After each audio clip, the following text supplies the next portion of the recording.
while I'm introducing our speaker, my husband is going to try to work on some technology here, so thank you, Ed. All right. Well, I'm Nancy Mello, and I'm Vice President of Programs for Park Cities Republican Women.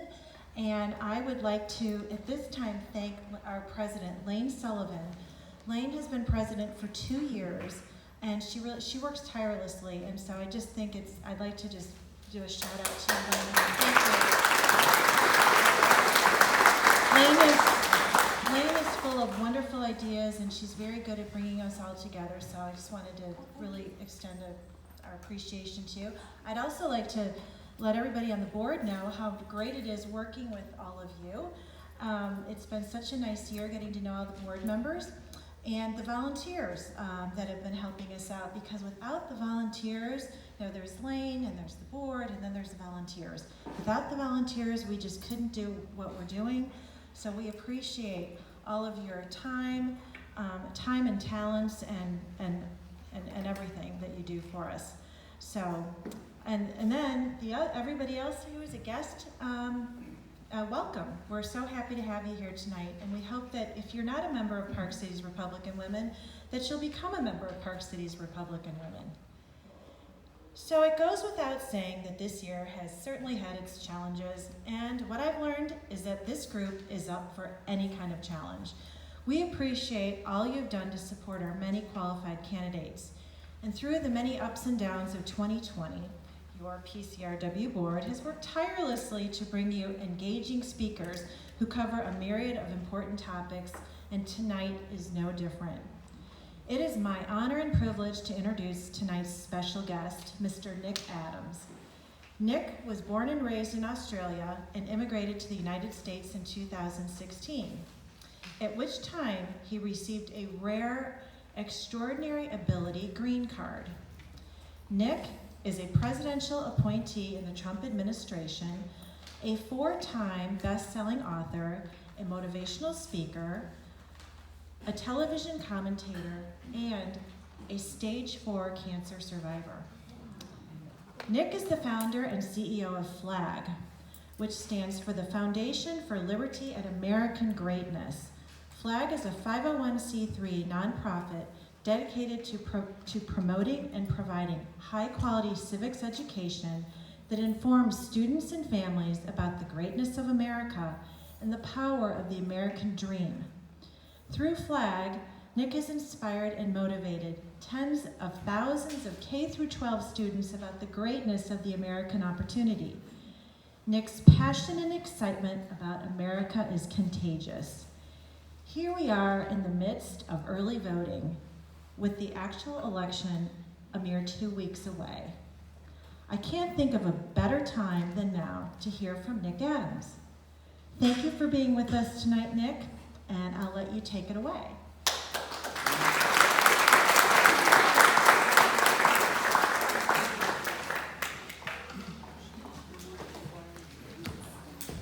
Thank you. Good evening, ladies and gentlemen. What an honor, pleasure, and privilege it is to be able to be here with each and every single one of you. I want to extend my most profound gratitude to Mr. and Mrs. Mello for making it possible for me to be here tonight. I want to, of course, thank my good friend Lane for her leadership here of this particular group. This is indeed the 3rd time that I've had the privilege of addressing the Park Cities Republican Women, and what an auspicious occasion to do it on this 3rd time. To do it just a couple of weeks out from the most important election that we will ever see. An election where America is on the ballot, where we are not debating the future of America, but we are debating America herself. What an honor, pleasure, and privilege it is to be in the land of the free and the home of the brave.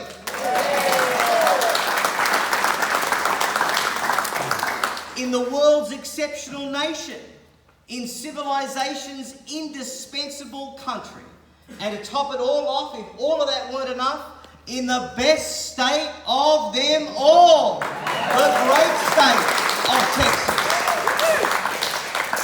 I have never been to a place where I have encountered more enthusiastic patriotism or genuine hospitality.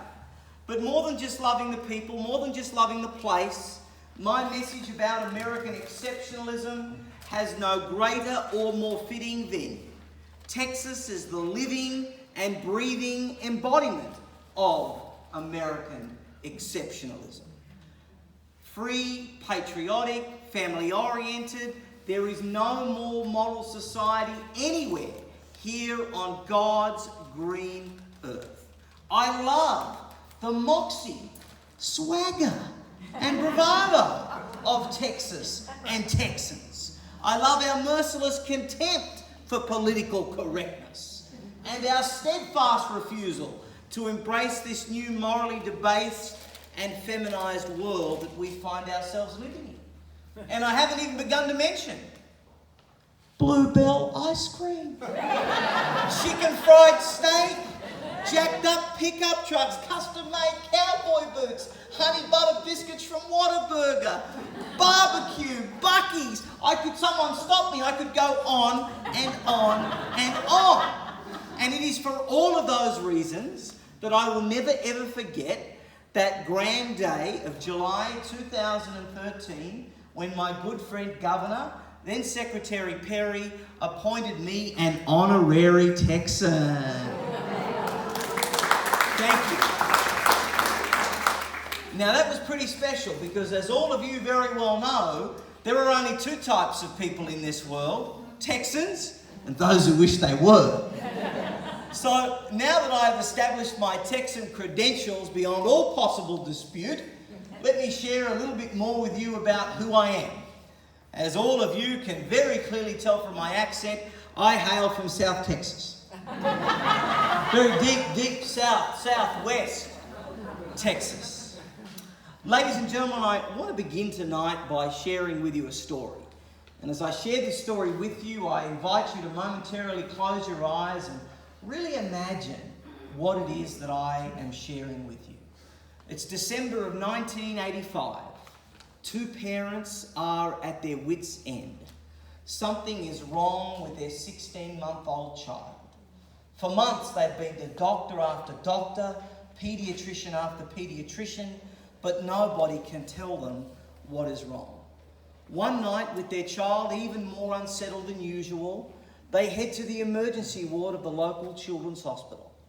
The ward is almost deserted, but there's one overnight doctor there, a young man with a smiling face and an accent.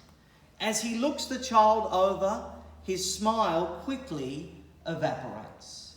He tells the parents that he can't be sure, but he has a hunch that he may have seen this before, and he fears that their child has a very rare form of childhood cancer.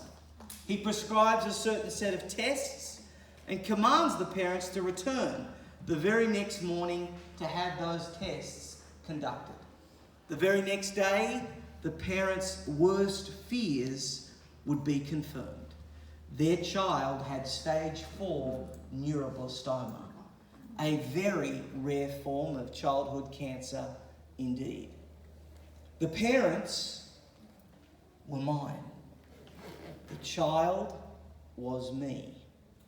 The doctor, it turned out, was an American. The cause of neuroblastoma remains unknown to this day, with only 1 in 100,000 children being diagnosed with it each year. Notoriously difficult to diagnose. When it is, the tumour has almost always already metastasised. A child, an infant, a baby with stage 4 neuroblastoma is given just a 5% chance of life. Only 1 in 20 survive. For 3.5 years, I underwent chemotherapy, radiotherapy, and an operation. And through the healing hands of God, our master physician, I defied the odds and lived. It was the instincts of an American doctor, fresh out of college, just in Australia for a summer residency, that proved crucial to my survival. So I'm fond of saying that I haven't only studied American exceptionalism, I've lived it. In fact, I am alive because of it. once I became of an age where I could properly comprehend the magnitude of my escape, I resolved to never ever waste a single second of a minute, of an hour, of a day, of a month, of a year, ever. And I'm absolutely delighted to share with the Park Cities Republican women here tonight that I have very much lived up to that self-commitment. I was the valedictorian of my school. I was publicly elected to political office at the age of 19, becoming one of the youngest ever elected councilmen in Sydney, Australia. The first election I ever voted in, I voted for myself. It's all been downhill since then. On the 13th of September 2005, just 8 days after my 21st birthday, I was elected the youngest deputy mayor in Australian history in Sydney, a record which still stands to this day. I am a 4-time best-selling author, and I have the distinction of being the first author to have ever had a book endorsed by a sitting president of the United States. And that distinction was bestowed upon me on the 3rd of March 2017 when President Trump took to Twitter, where else, to declare that my book Green Card Warrior was a must-read and that I was a great American. He followed it up 6 months later on the 25th of August 2017 with another tweet endorsing my previous book, Retaking America, Crushing Political Correctness. It does sound like his kind of book, doesn't it? Making me at the time the only author to have had 2 books endorsed by a sitting president of the United States. And earlier this year, my most recent book came out called Trump and Churchill, Defenders of Western Civilization, with a foreword by former Speaker of the House, Newt Gingrich. And that particular book earned no less than 10 separate tweets. So I think it's fair to say the President quite enjoyed that one.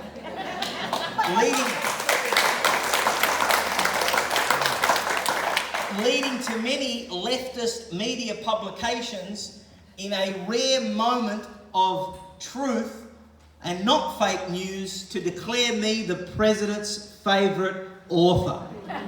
So that's been quite the journey.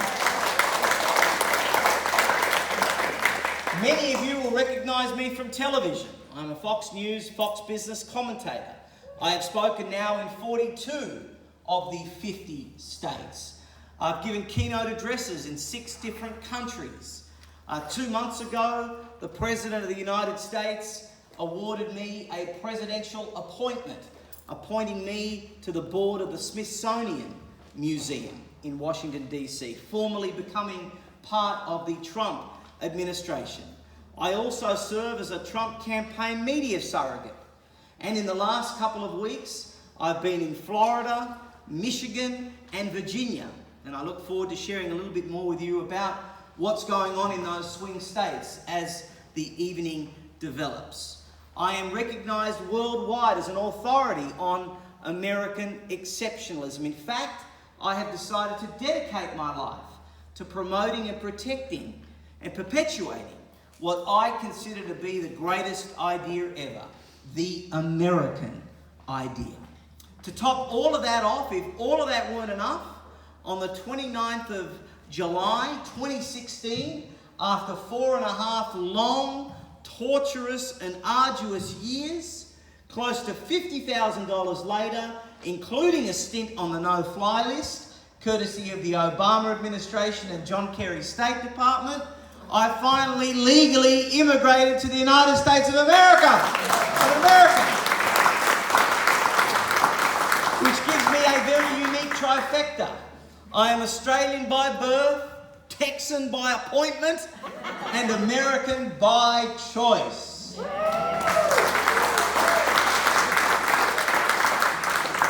And since I've been here, I have been so blessed to be the beneficiary of American positivity and American reward. I've now received the highest honour in 6 different states. I am a Nebraskan Admiral, a Kentucky Colonel, an honorary Oklahoman. I have the Order of the Silver Crescent from South Carolina, Governor Henry McMaster. So I am absolutely delighted. But I tell you the one that means the most to me. It is, of course, honorary Texan. It was the first, because Texans are always first. And it's also where I decided to hang my boots up. I'm in a different city every day, as many of you will know by virtue of the work that I do. But my home is the DFW area, and it has been now for almost the last 5 years. And I love being here. I love being part of this community, and it's a real joy. So what is it that I believe in? Well, I believe in God, personal responsibility, the sanctity of human life, limited government, a strong national defence, the right to bear arms, the state of Israel. Up there with all of those things, ladies and gentlemen, I believe in the United States of America. And if there's one take-home message that I have for you this evening, there's one thing that I want you to recall when you go home later tonight and rest your head on your cold pillow, hopefully. It is this: despite the undeniable, indisputable, and incontrovertible problems, challenges, threats, and realities currently afflicting the United States of America, this is still easily, by far and away, hands down, head and shoulders, the greatest country in the history of the world.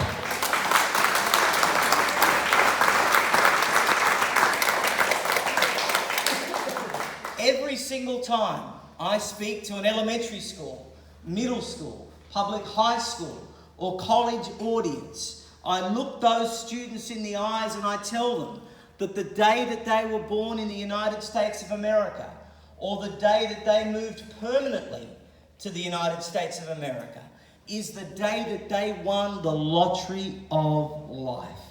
Of course, if they were born in Texas, well, they hit the jackpot. And they got the most incredible, the most amazing, the most remarkable, the most sensational head start on anyone and everyone everywhere else. This is the best country in the world to be born in, to live in, to work in, to start a business in, to grow a business in, to realise a dream. This is the only country in the world where you can colour outside of the lines and not be punished. This is the only country in the world where failure is not fatal, where you can fall down 5,000 times, but if you've got grit, determination, and hustle, you can get up 5,001. Thomas Edison had 1,000 cracks at the light bulb. Colonel Sanders had his recipe for fried chicken rejected 1,009 times before he got a taker. Our 16th president, Abraham Lincoln, lost his first 12 elections on the trot. Walt Disney went bankrupt twice, almost 3 times. Same story with Henry Ford. Again and again and again, the lesson throughout American history has been that those with passion, those with endurance, those with perseverance, those that refuse to yield, end up leaving a legacy well beyond their time on this earth. This is also the only country in the world where your first language or last name means absolutely nothing. This is the only country in the world where anybody can rise above any set of circumstances to go on and achieve whatever it is that they want to achieve. The only country in the world where success is not yet resented, but still admired and aspired to. America's a unique place. America is the only country that's not just a country, not simply a stretch of land, not merely a geographic entity. America is an idea. It is an ideal, a notion, an improbable and daring experiment that remains equally as improbable and daring today. It's the hope that banishes all hopelessness. It's the shot that was heard around the world and still is. There are 4 ways that a nation is said to be exceptional: culturally, militarily, measurements in almost 5,000 years of recorded human history. You want to hear the kicker? Here comes the kicker. With less than 5% of the world's population. With less than 5% of the world's population. To an extent previously considered impossible. But none of that success, none of that power, none of that influence, none of that might, none of that wealth just happened. None of it was accidental. None of it was incidental. No, to the contrary, all of it was extraordinarily deliberate. You see, the most brilliant men to have ever walked this earth were our founders, who understood that the way to unlocking human ingenuity, the way to unleashing human creativity, the way to driving human accomplishment was to make sure that men and women were as unencumbered as possible by the need for government approvals and red tape. It's for precisely the same reason that the United States of America has ascended to the position of guardian of liberty, as the custodian of civilization. I want you to contemplate for just a moment what the world might look like without the United States of America. North Korea would invade South Korea. Taiwan would be overrun by China. War, maybe nuclear, would break out in the Middle East. Islamic terrorists would act with complete impunity. Russia would attempt to rebuild the Soviet Empire. Tyrants in North Africa would run around even more mercilessly than what they already do. Cataclysmic natural disasters would have no concerted, coordinated response effort. Individual liberty would gradually diminish and ultimately become extinct. That's what a world without the United States of America looks like. And that's why it's in the interest of everyone, no matter who you are, where you come from, what you do, which one of the new 57 different genders you choose to identify with, what bathroom you elect to use, even if you have never so much as even set your little toe on American soil. It's in your interests that America be as robust, as self-confident, as self-assertive, and as healthy as possible. Why? Because the equation is very simple.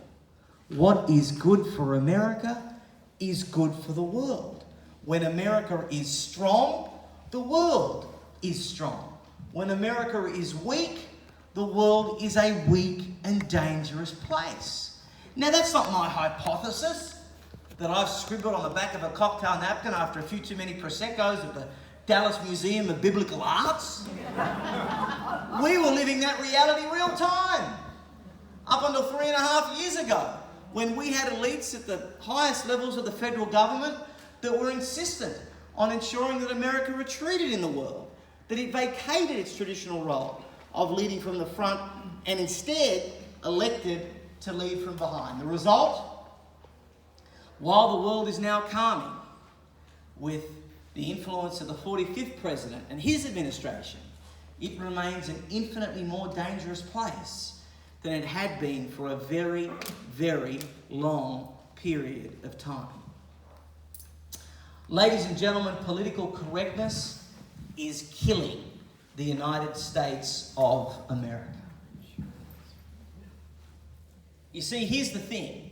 Most people think that political correctness is simply an imposition on speech.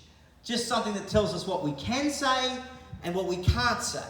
Well, that would be egregious enough with our proud tradition of the First Amendment.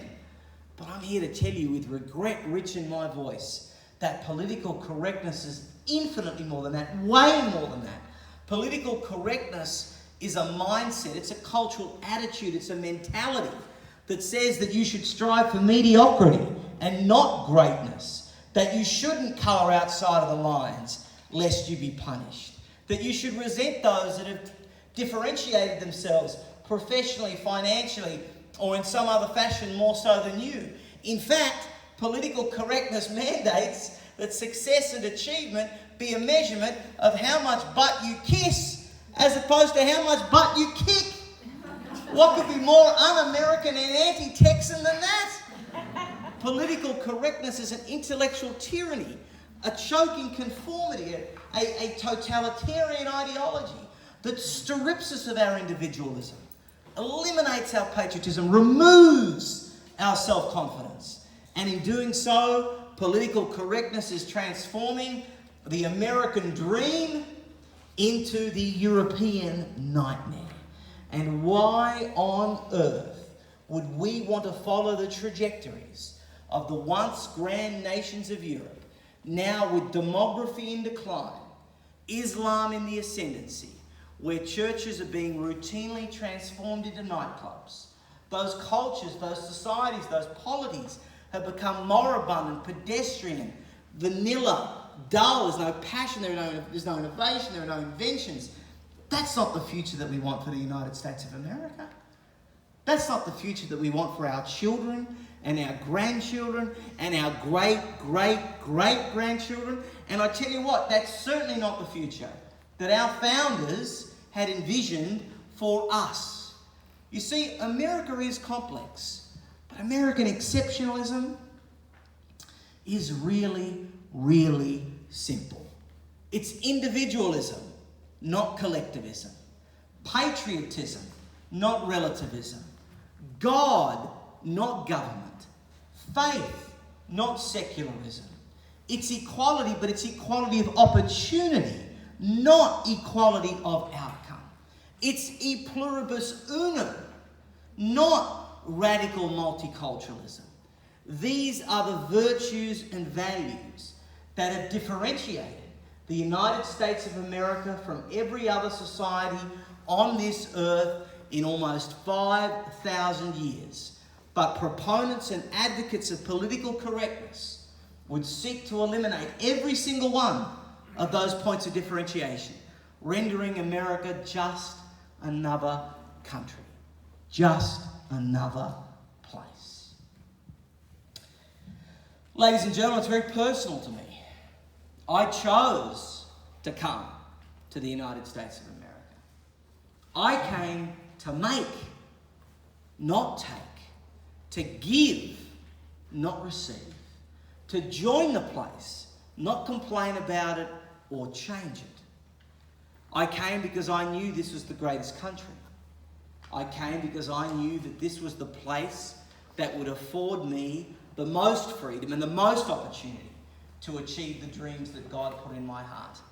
But I also came here in no small, insignificant, or insubstantial way to make sure that the United States of America does not turn out like the country I felt I had to leave. Most Americans, like most people around the world, think that in Australia people box kangaroos by day and wrestle crocodiles by night. If that were the case, perhaps I might still be there. But the international perception is vastly different to the domestic reality. Australia is and has always been an infinitely more European place in instinct, in proclivity, in values, in culture, and in setup. And anybody that has even just a cursory knowledge of important policy areas like healthcare and gun ownership will know that America truly does stand alone when it comes to culture, values, and setup. And that is why I am on a mission to make sure every single American, from north to south, east to west, and everywhere in between, knows how lucky and how fortunate and how blessed they are to call America home.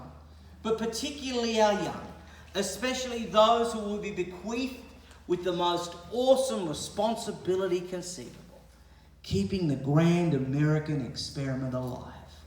I want them to know how lucky and how fortunate and how blessed they are to call America home. I don't want our children just being lukewarm on America. I want them to be red, piping, burning hot for America. I want every child in this country to have a heart beating for this nation. That's why I set up an organisation called FLAG, the Foundation for Liberty and American Greatness, one of the fastest growing 501c3 non-profits in America today. FLAG is about two very simple things. Number one, teaching civics, and number two, putting patriotism back in K-12 public schools.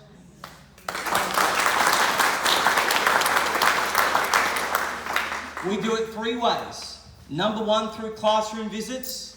Number two, through the creation and distribution of kid-friendly resources relating to the founding documents. And number three, through professional development training for teachers, where we teach teachers how to teach civics the way that it was taught to all y'all. That was pretty good.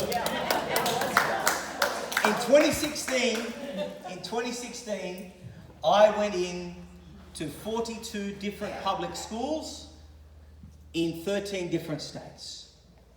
And I knew that what I would discover was going to be pretty grim. But nothing could possibly have prepared me for just how dire and awful the situation would be.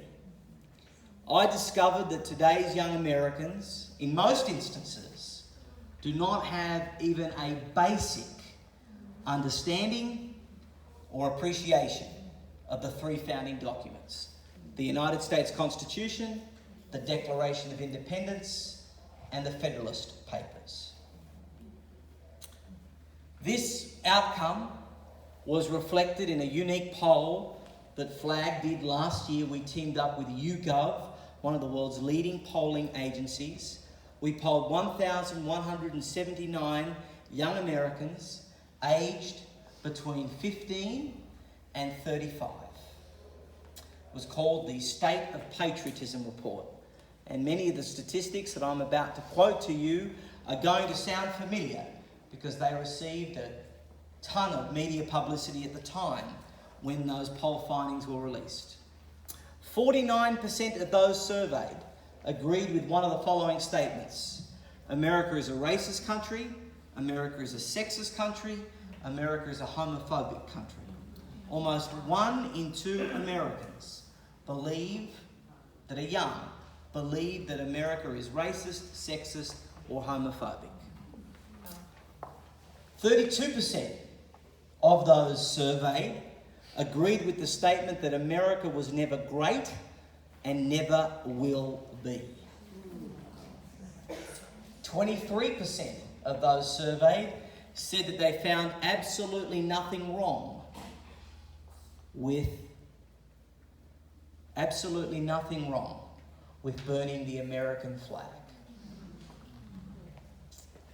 My favourite, 48% of those surveyed agreed with the statement that Barack Obama had a greater impact on America than George Washington. Yeah. And perhaps in close competition for the favourite, 18% of those polled between the ages of 15 and 25 believed that Judge Judy served on the Supreme Court. Ladies and gentlemen, we are losing our country. Our young people do not know what it means to be an American. We have not successfully passed on Americanism.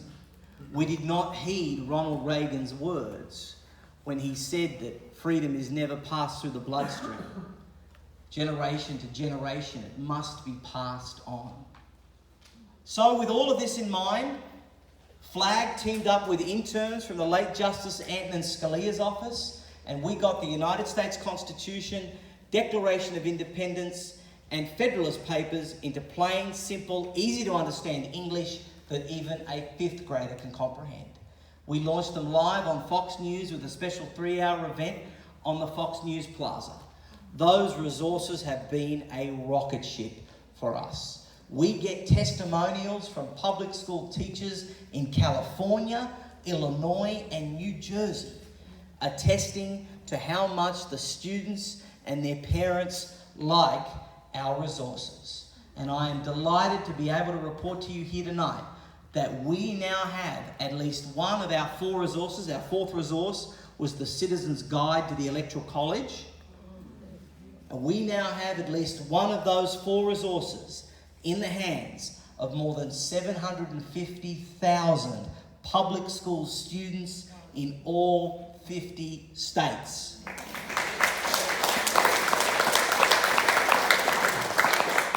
In addition to that, we have our FLAG Schools Pledge, where we get schools to commit to doing 3 very simple things.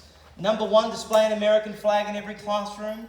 Number 2, recite the Pledge of Allegiance every day. And number 3, sing the national anthem before all major sporting events. And you haven't heard the best part yet. I'm again delighted to be able to report to you that as of last Friday afternoon, we now have 8,358 schools signed up to that commitment nationwide.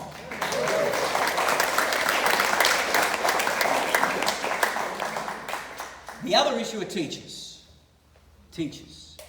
Last year, FLAG did something that had never been done before in the Conservative movement. We hosted a conference for public school teachers in Philadelphia, Pennsylvania. Teachers were awarded 16 hours of professional development credit toward their continuing education requirements. They got to tour Constitution Hall, Liberty Bell, and most importantly, they left with 30 lesson plans ready to go the moment they got back into their classroom on Monday morning. That was our first conference. We had 50 teachers from 19 different states. And next year, we hope to have 200 teachers. This year, of course, we couldn't hold one because of COVID. But ladies and gentlemen, if you want to think about how we can win back the future, how we can transform a generation, how we can guarantee that this remains an American century, you have your answer. Because if you consider how many students one teacher over the course of their career will impact, you have your answer as to how we can potentially, ultimately, reach millions and millions and millions of young Americans and arrest the slide and decline so visible on our streets right now.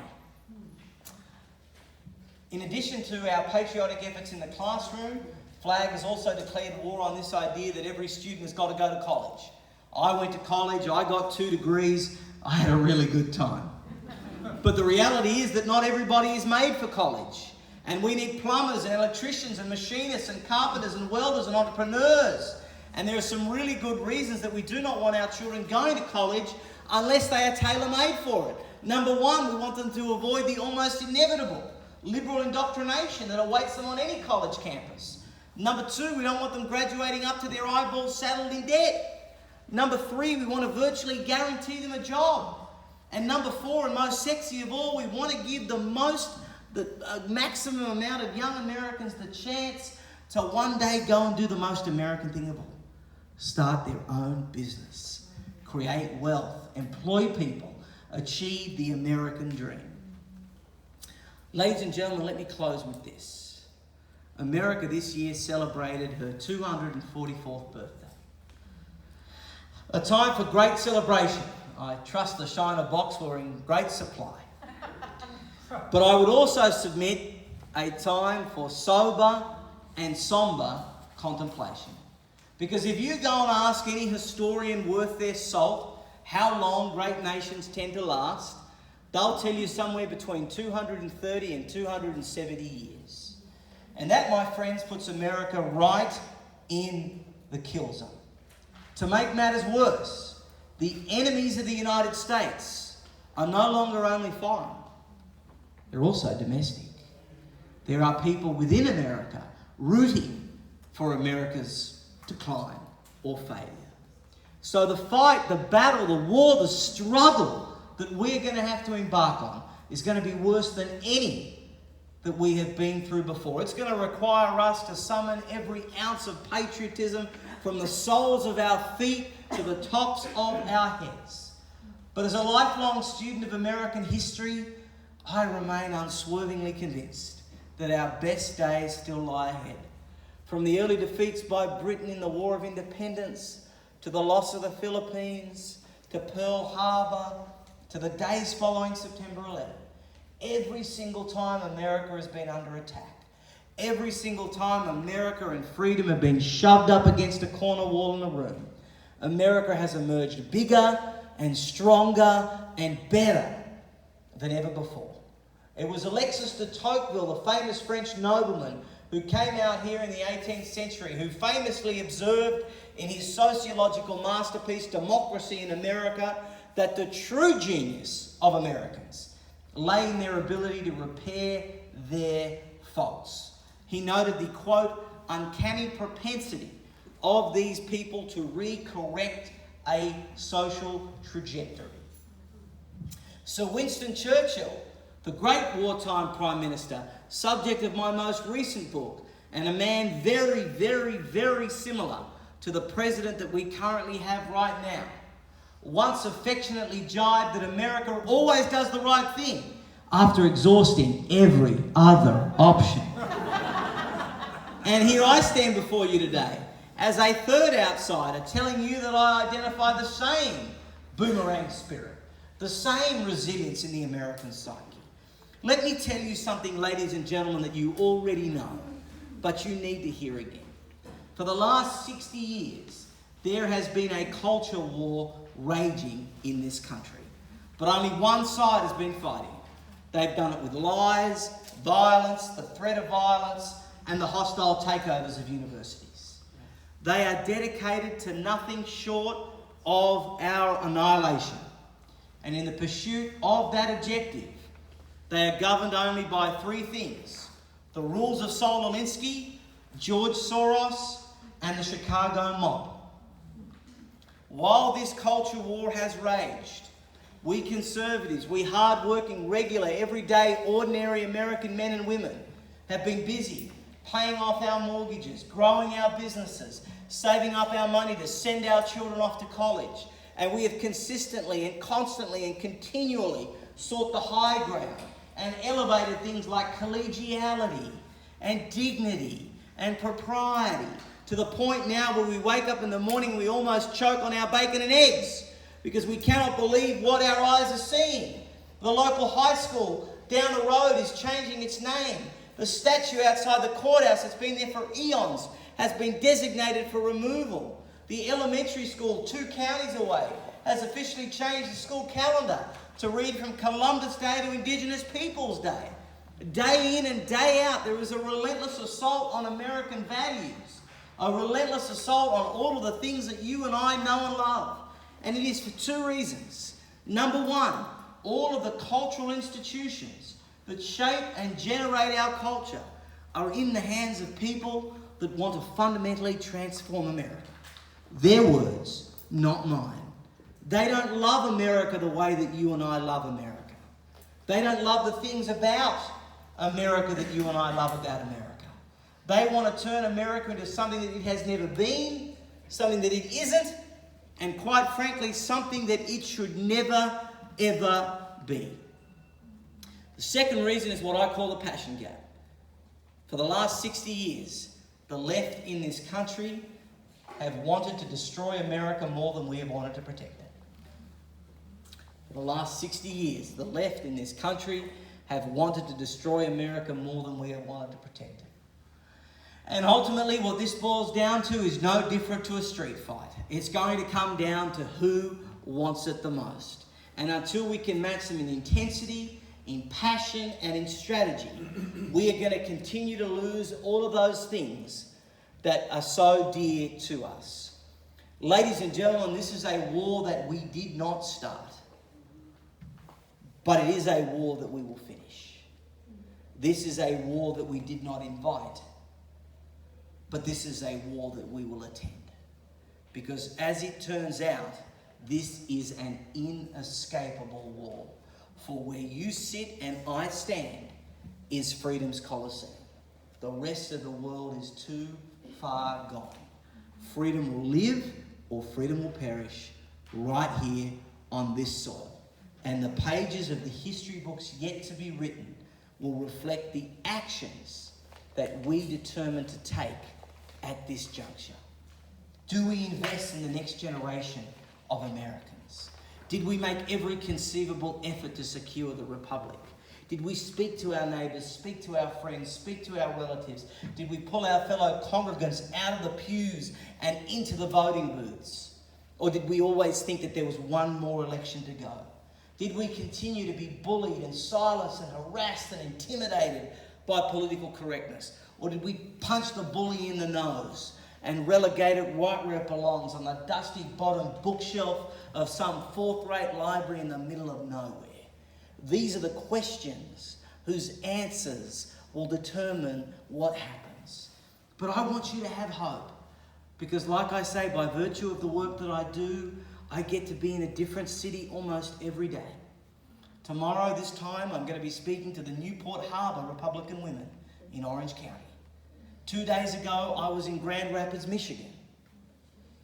And I want you to know that there are more of us than there are them.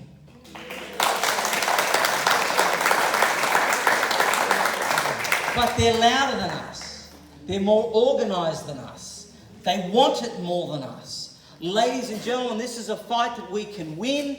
This is a fight that we must win. This is a fight that we will win. Thank you, ladies and gentlemen. God bless you. God bless Texas. God bless Nancy Mello. God bless Lane Sullivan.